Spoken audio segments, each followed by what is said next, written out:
Jangan mengeluh kalau dalam persoalan. Mengeluh dan menggerutu melulu, itu nggak akan membawamu jauh dalam rencana Allah. Malah menggagalkan perkara-perkara ilahi di dalam hidup ini. Pujian kita, korban syukur, itu kita bisa persembahkan sebagai sesuatu yang berkenan kepada Tuhan ketika kita masih berada di dalam permasalahan. Kalau Anda belum subscribe di channel ini, segera supaya Anda bisa mengikuti terus rema-rema dari Roh Kudus ya. Ambil catatan dan Alkitab, seperti luar biasanya, kita belajar firman. Saya berikan judul, korban yang berkenan dalam masalah. Ya, korban yang berkenan dalam masalah. Kejadian pasal 8 ayat 15-22. Sebenarnya dalam atau tidak dalam masalah ya tetap harus mempersembahkan korban kepada Tuhan, karena Tuhan itu layak menerima segala sesuatu dari kita. Tuhan itu nggak greedy atau serakah, maunya yang terbaik, maunya semua, enggak. Tuhan itu menguji iman kita. Karena itu jangan lenyapkan korban ketika Anda dalam masalah. Karena tanpa korban tidak akan ada kemuliaan. Korban yang berkenan kepada Tuhan itu seperti bahan bakarnya atau seperti kayu bakar. Ketika api turun itu dia cari mezbah. Nah, korban bakaran kita, korban persembahan kita, maksudnya persembahan korban kita yang berkenan itu sangat menentukan kemuliaan yang Tuhan akan kerjakan di dalam hidup kita. Karena itu jangan lenyapkan korban mentang-mentang kita di dalam persoalan. Jangan pernah kita itu menahan apa yang menjadi hak milik Tuhan. Dan jangan pelit sama Roh Kudus. Sebab Tuhan Yesus itu tidak pernah kekurangan apa-apa. Dan Tuhan adalah gembala kita, kita pun tidak akan kekurangan sesuatu. Ikut Tuhan itu selalu klop pada akhirnya. Selalu klop. Tidak pernah kekurangan apa-apa. Mari kita baca firman Tuhan, Kejadian pasal 8 ayat 15 bunyinya, lalu berfirmanlah Allah kepada Nuh, keluarlah dari bahtera itu, engkau bersama-sama dengan istrimu serta anak-anakmu dan istri anak-anakmu, segala binatang yang bersama-sama dengan engkau, segala yang hidup, burung-burung, hewan dan segala binatang melata yang merayap di bumi, suruhlah keluar bersama-sama dengan engkau, supaya semuanya itu berkeriapan di bumi serta berkembang biak dan bertambah banyak di bumi. Lalu keluarlah Nuh bersama-sama dengan anak-anaknya dan istrinya dan istri anak-anaknya, segala binatang liar, segala binatang melata, dan segala burung, semuanya yang bergerak di bumi masing-masing menurut jenisnya, keluarlah juga dari bahtera itu. Saya mulai dulu dengan beberapa pewahyuan sederhana. Mulai lagi ayat 15, lalu berfirmanlah Allah kepada Nuh. Kita tahu kejadian Nuh itu sebenarnya mengenaskan karena binasa seluruh dunia. Termasuk hewan yang innocent itu. Mereka ikut-ikutan dihukum akibat dosa manusia. Jangan pertanyakan keadilan Tuhan. Tuhan itu selalu paling adil, Tuhan itu selalu benar. Tapi ya memang dosa ada konsekuensinya, karena manusia itulah ruler. Manusia itu pangeran ciptaan. Jadi kalau kita salah itu orang lain kena. Setiap keputusan kita itu pasti berdampak. Nah, singkat cerita, Nuh disuruh masuk ke bahtera. Umur 600 tahun baru terjadi air bah. Dia ingin bahtera itu ditertawakan oleh tetangga-tetangganya. Semua orang seluruh dunia mentertawakan dia. Akhirnya dia masuk. Tuhan berfirman sama Nuh, masuklah ke bahtera itu, kamu dan istrimu, dan juga anak-anak serta menantu. Nah, setelah masuk ke dalam sana cukup lama sih. Setelah turun air hujan, dan semua sumber-sumber air di tanah itu dibuka semuanya ternganga. Lalu dari langit turun air bah, banjir luar biasa, sampai gunung pun, termasuk gunung-gunung yang tertinggi di dunia, tertelan semuanya. Pada waktu itu mereka mengapung-apung di air, di atas air yang sudah membumbung tinggi sampai ke langit selama lebih dari 100 hari, 150 tepatnya. Kemudian berfirmanlah Allah kepada Nuh. Ini firman yang ditunggu-tunggu oleh Nuh serta keluarganya. Dia sudah dapat firman pertama dan itu sudah digenapi, yaitu masuklah ke dalam bahtera. Dia tunggu-tunggu dan menanti-nanti kapan Tuhan bilang keluarlah. Apa enggak bosen tuh? Apa enggak dia merasa stres di dalam bahtera selama setahun penuh. Tahukah bahwa Nuh menunggu firman ini genap setahun. Jadi total sejak hujan, dia masuk ke pintu, nanti waktu dia keluar, itu setahun kemudian. Seperti hari-hari ini, di zaman-zaman pandemi. Kita dirumahkan.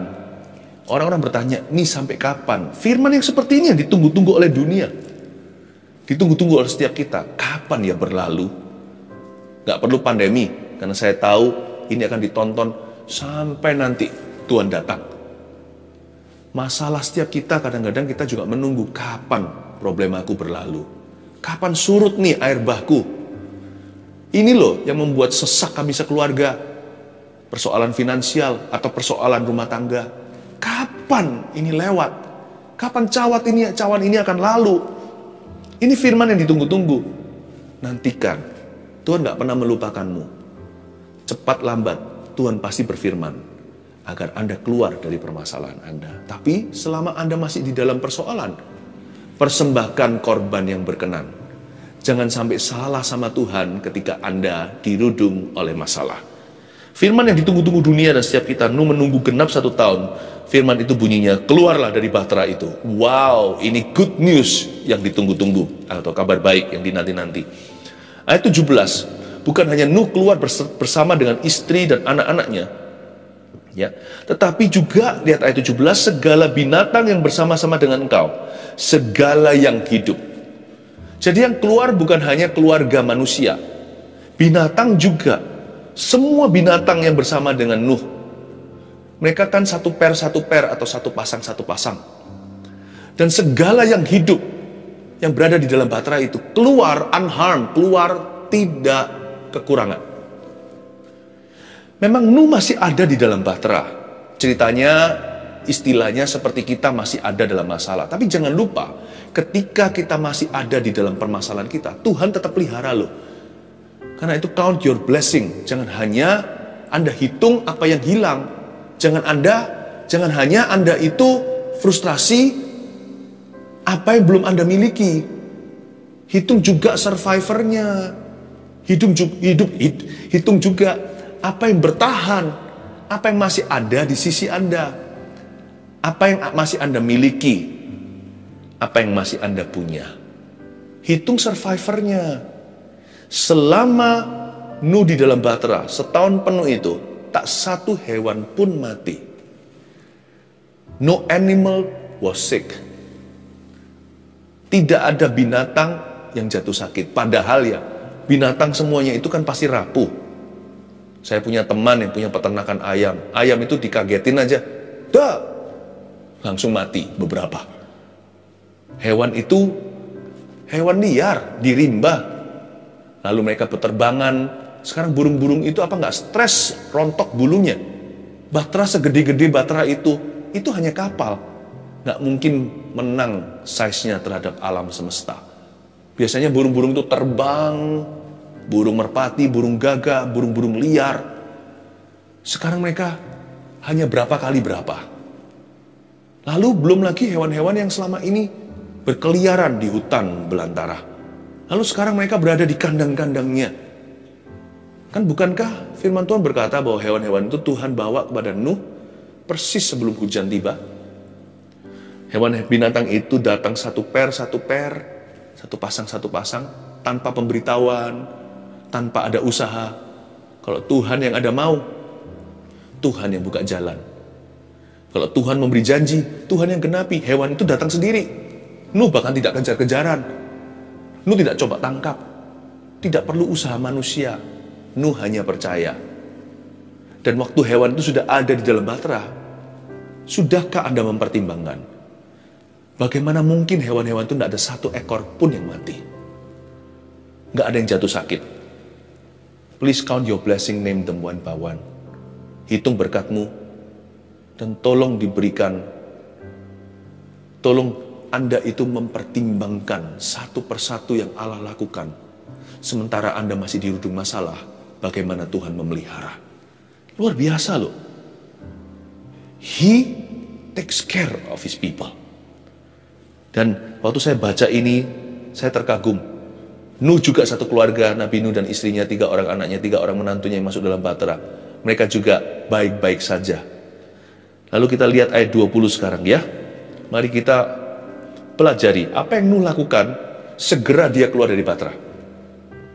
What did he first do when he came out of the problem? Apa yang dia lakukan, tindakan Nuh yang pertama-tama ketika dia keluar masalah itu apa? Ya. Lalu Nuh ayat 20 mendirikan mezbah bagi Tuhan. Itu dia. Lalu Nuh mendirikan mezbah bagi Tuhan. Lanjutkan dulu. Dari segala binatang yang tidak haram dan dari segala burung yang tidak haram diambilnya beberapa ekor, lalu ia mempersembahkan korban bakaran di atas mezbah itu. Ketika Tuhan mencium persembahan yang harum itu, berfirmanlah Tuhan dalam hatinya, aku tak akan mengutuk bumi ini lagi karena manusia, sekalipun yang ditimbulkan hatinya adalah jahat dari sejak kecilnya. Dan aku tak akan membinasakan lagi segala yang hidup seperti yang telah kulakukan. Selama bumi masih ada, tak akan berhenti-henti musim menabur dan menuai, dingin dan panas, kemarau dan hujan, siang dan malam. Apa yang Nuh lakukan? Pertama kali keluar dari bahtera. This is the first act of Noah when he left the ark. Lalu Nuh mendirikan mezbah bagi Tuhan. Yang Nuh lakukan dulu, nomor 1, ketika masalah itu sudah lalu, adalah dia menyembah Tuhan dengan mempersembahkan korban. Bayangkan, luar biasa ya. Biasanya 10 orang kusta itu pasti akan minoritas yang say thank you. Yang 9 langsung lari, happy ya, langsung berbuat yang dia mau. Aku dulu gak bisa begini, sekarang semua masalahku telah pergi, aku telah bebas. Langsung menikmati kehidupannya. Hanya satu yang tersungkur di kaki Tuhan dan berkata, Tuhan, terima kasih ya, aku tidak layak menerima pertolonganmu. Dan dari 10 orang kusta itu, 1 yang kembali itu yang bukan Yahudi. Yang 9 itu adalah anak Abraham. Karena mereka punya a sense of entitlement. Mereka punya perasaan, aku memang berhak terima berkat Tuhan. Tapi 1 ini merasa dirinya orang berdosa. Kenapa mendapatkan perlakuan baik dari Allah? Dia berkata, Tuhan, terima kasih ya. Nuh ini, sepanjang berada di dalam masalah, dia menjaga hati yang penuh dengan gratitude. Dia menjaga hati yang penuh dengan terima kasih. Dan dia menjaga hubungannya dengan Tuhan. Hubungannya tiada lain dengan Tuhannya adalah kekaguman. Dan dia memelihara spirit demikian. Aku mengagumimu Tuhan. Aku mengagumi your wrath atau penghukumanmu. Aku mengagumi amarahmu. Tapi aku takut akan itu. Namun aku mengagumi lebih dari itu adalah kasih setiamu. Waktu dia lihat kanan kirinya, hewan bek-bek, bahkan yang macan, bahkan hewan yang buas sekalian. Dia melihat dan berkata, kau pelihara ciptaanmu. Ya Tuhan, sekalipun dalam marah engkau tidak pernah totalitas. Engkau selalu memikirkan masa depan kami. Tapi kalau engkau mengasihi, Tuhan itu brol-brolan. Tidak mikir dan menahan. Tidak pernah menghemat apa-apa. Kalau dia betul-betul mencurahkan kasihnya sama kita, bahkan dia berikan anaknya. Tapi kalau Tuhan marah, dia tahan-tahan diri seperlunya. Harusnya Nuh juga ikut binasa. Nuh juga orang berdosa, tapi Tuhan tidak hitung dosanya. Tuhan furi dia. Karena dia berusaha untuk mengenal hati Allah. Tuhan itu baik ya. Yang Nuh pertama lakukan ketika dia keluar dari permasalahannya, yaitu keluar dari bahtera, adalah he gave God the best sacrifice. Sacrifice apa sih? Pengorbanan apa yang dia berikan? Kan cuma potong hewan. Itu sekarang juga ada kok. Tunggu dulu. Kita lihat hewan sisa dikit waktu itu. Kalau Anda mempersembahkan sesuatu sama Tuhan, kalau dari kelimpahan, itu banyak orang bisa. Tapi kalau dari kekurangan, nah itu dia. Dari segala binatang, ayat 20b, yang tidak haram. Dan dari burung, segala burung yang tidak haram. Diambilnya beberapa ekor. Bukankah sepasang-sepasang? Kadang-kadang kita kurang hati-hati baca firman. Seringkali kita asal-asalan. Kalau kita betul-betul seksama, makanya kalau baca Alkitab itu jangan sambil melakukan hal-hal lain. Menyendiri, renungkan, ada banyak detil-detil nggak hilang. Kalau Anda telusuri firman Tuhan, hewan-hewan itu datang sepasang, tapi Nuh memang mengambil dari binatang yang tidak haram dan burung yang tidak haram itu, diambil itu 7 of them. 7, bukan sepasang doang. Jadi ini adalah suatu persembahan korban yang sangat mahal. Nuh bayar harganya, karena akal sehat pasti berkata, simpan, jangan dipersembahkan. Karena kamu pasti akan butuh masing-masing itu nanti. Karena jumlahnya langka, setiap hewan hampir punah. Akal manusia Nuh pasti berkata, dihemat, jangan kasih ke Tuhan. Nanti kalau dari kasih, gue gak punya. Jangan diberikan untuk persembahan atau untuk korban bakaran. Karena waktu gak ada. Masa bisa aku worship, apalagi melayani? Saya ini gak punya waktu. Komoditas paling mahal dalam hidupku adalah waktu. Mungkin profesi Anda menuntut Anda setiap waktu yang Anda miliki.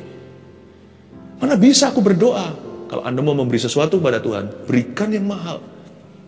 I will not give that which cost me nothing, kata Daud ketika dia membeli tanah Arauna, di mana dia melihat malaikat Tuhan menghentikan tulah. Dia bangun mesbah, mau dikasih for free, dia nggak mau. Dia berkata, aku nggak mau mempersembahkan apa-apa kepada Tuhan kalau tidak kubayar harganya. It was a costly sacrifice. Itu adalah pengorbanan yang luar biasa, karena hanya ada sisa 7 dari masing-masing jenis yang tidak haram itu. Kalau dia persembahkan 1-2 aja, di sini dikatakan diambilnya beberapa ekor, nggak mungkin 1, 2, 3 ini. Itu sudah nggak ada lagi di atas muka bumi. Merpati sisa 7 ceritanya. Ambil 2, sisa 5 seluruh dunia.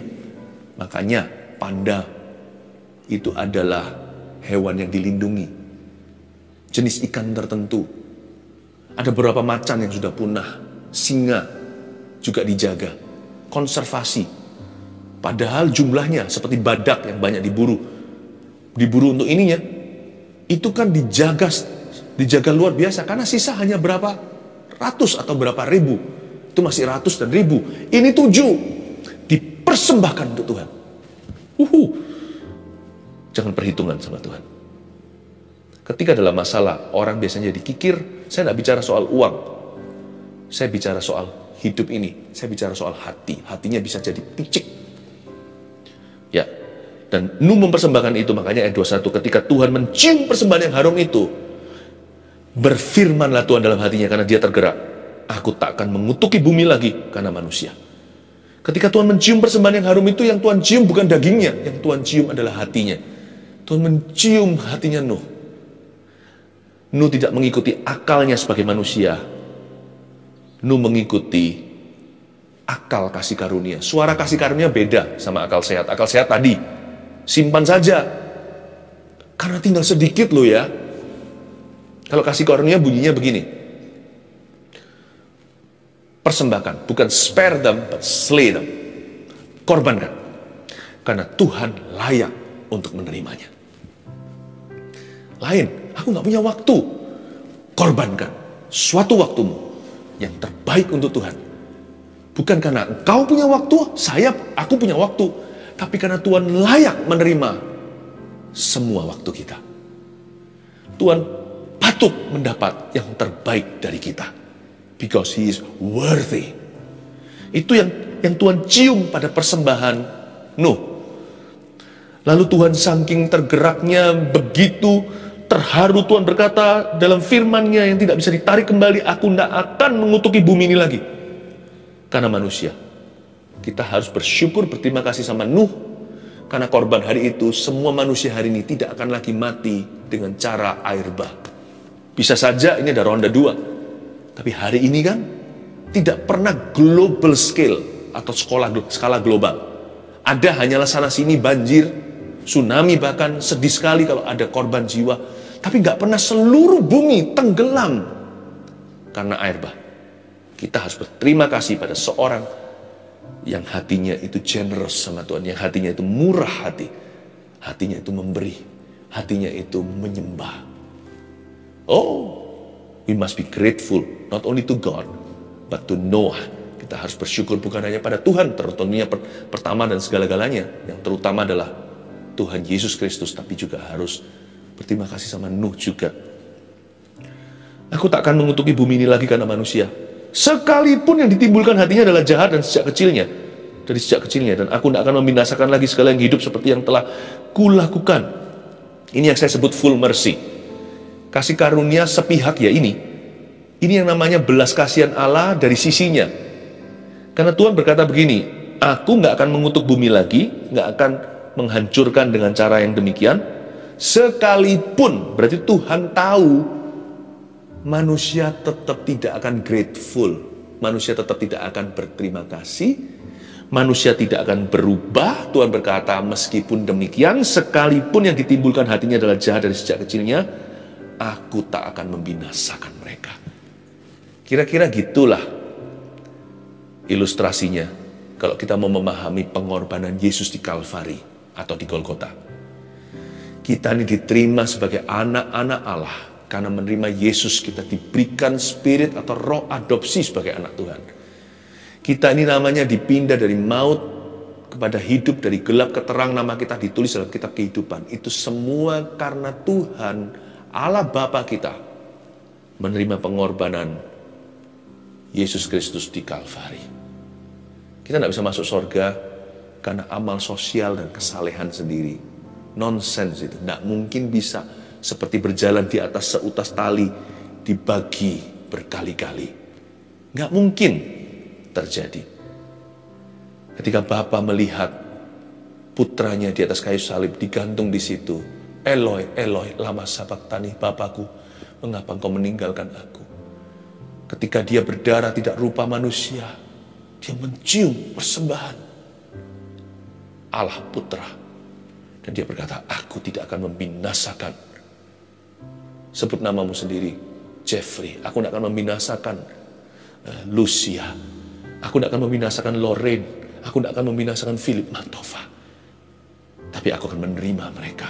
Full mercy. Tahukah bahwa hari ini Anda ada di dalam kerajaan sorga? Sekalipun kita masih hidup di bumi, Anda sudah didamaikan dengan Allah. Itu bukan karena kebaikanmu. Itu karena persembahan Yesus Kristus. Nah, ayat 22, selama bumi masih ada, jadi Tuhan tidak akan membinasakan lagi segala yang hidup. Tak akan berhenti-henti musim menabur dan menuai, dingin dan panas, kemarau dan hujan, siang dan malam.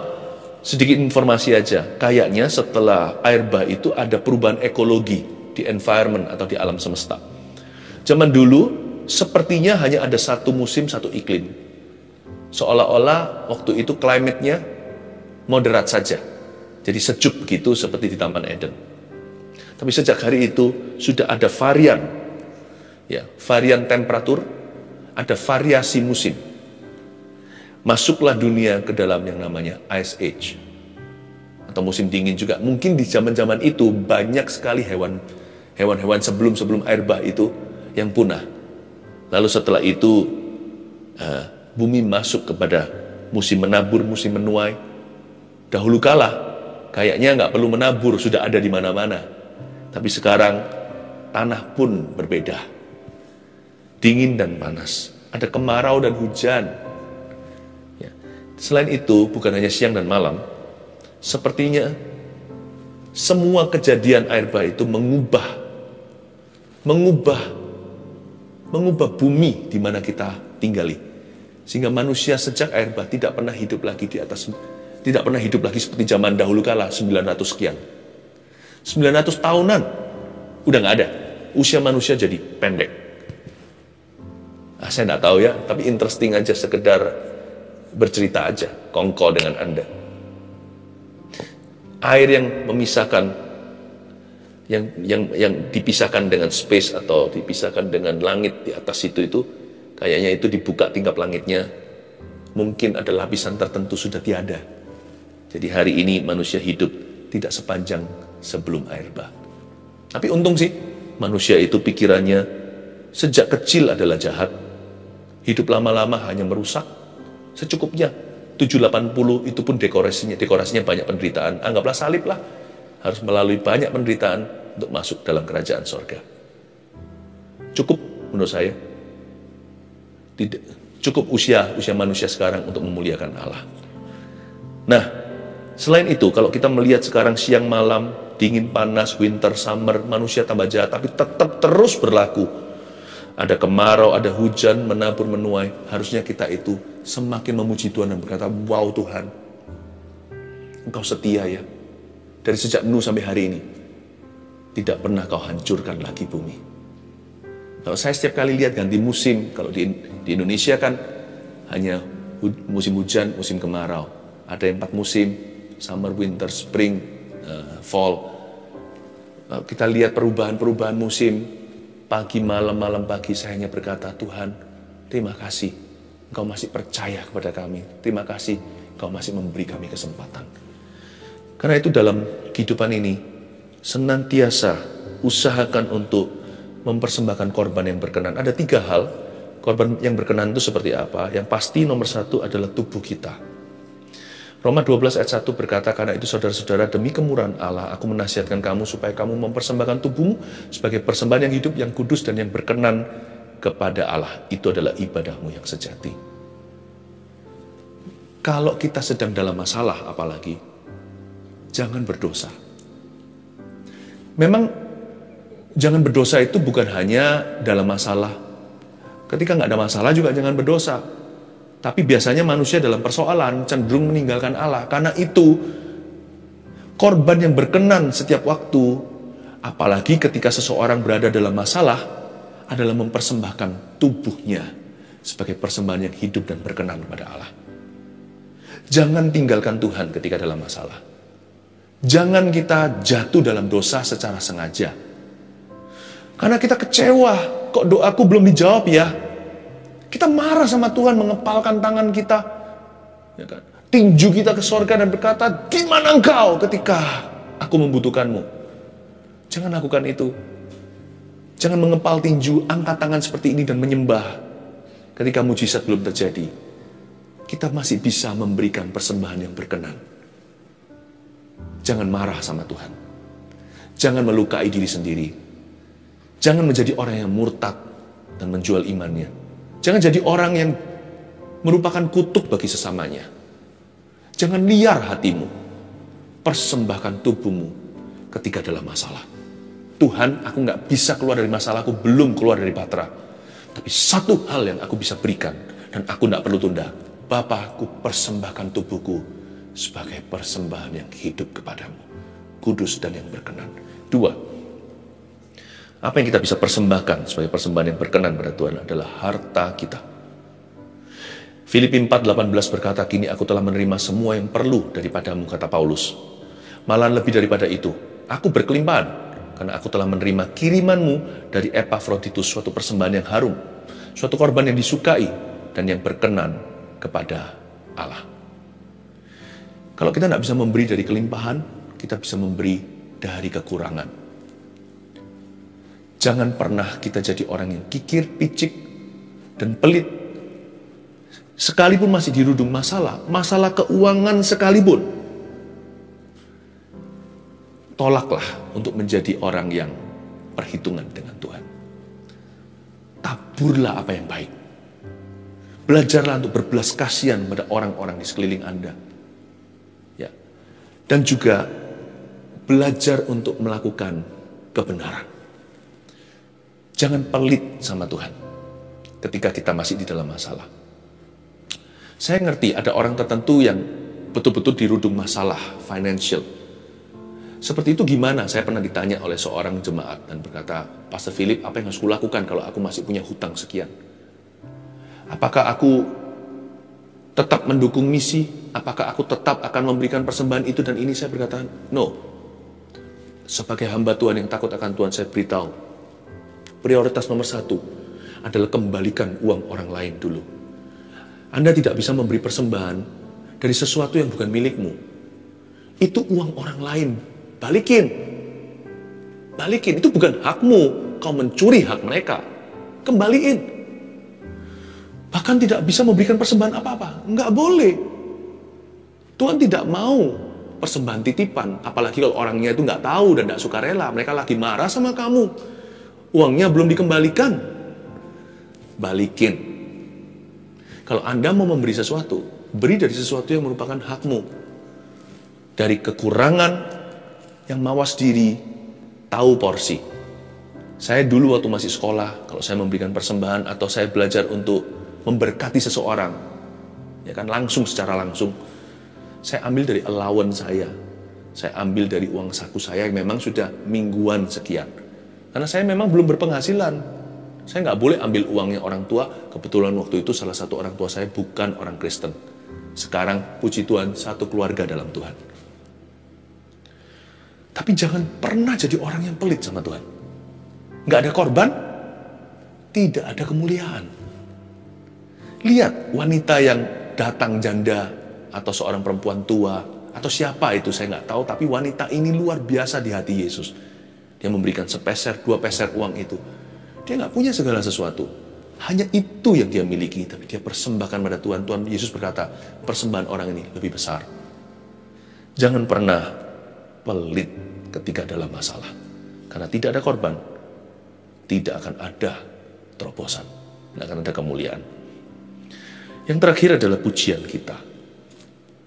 Jangan mengeluh kalau dalam persoalan. Mengeluh dan menggerutu melulu, itu nggak akan membawamu jauh dalam rencana Allah, malah menggagalkan perkara-perkara ilahi di dalam hidup ini. Pujian kita, korban syukur, itu kita bisa persembahkan sebagai sesuatu yang berkenan kepada Tuhan ketika kita masih berada di dalam permasalahan. Ibrani 13 ayat 15 bunyinya, sebab itu marilah kita oleh Dia senantiasa mempersembahkan korban syukur kepada Allah, yaitu ucapan bibir yang memuliakan namanya. Kita bisa mensyukuri, Tuhan, apapun yang terjadi dalam hidupku, seperti yang kita nyanyi tadi, ajarku berkata Tuhan Yesus baik, tetapku berkata Tuhan itu baik. Syukurku naikkan padamu, sembahku berikan. Aku tidak punya apa-apa, hanya ini Tuhan persembahanku, korban pujian dari mulutku, sebab hanya itu yang kumiliki. Pakailah hidupku sebagai alat di tanganmu seumur hidupku. Coba bayangkan, Tuhan dengar gitu, masa nggak terharu?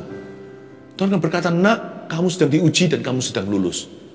Tunggu, nantikan, sebab aku tidak akan berlambat-lambat. Malaikat, perhitungkan iman orang ini seperti Abraham.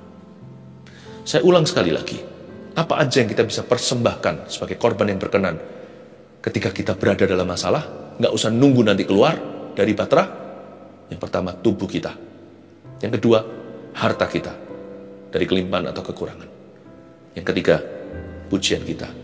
Jangan menggerutu, jangan mengeluh, jangan pelit sama Tuhan, dan jangan berdosa ketika Anda sedang berada dalam masalah. Haleluya. 1 Petrus 4 ayat 7. Kesudahan segala sesuatu sudah dekat. Karena itu, kuasailah dirimu dan jadilah tenang, supaya kamu dapat berdoa.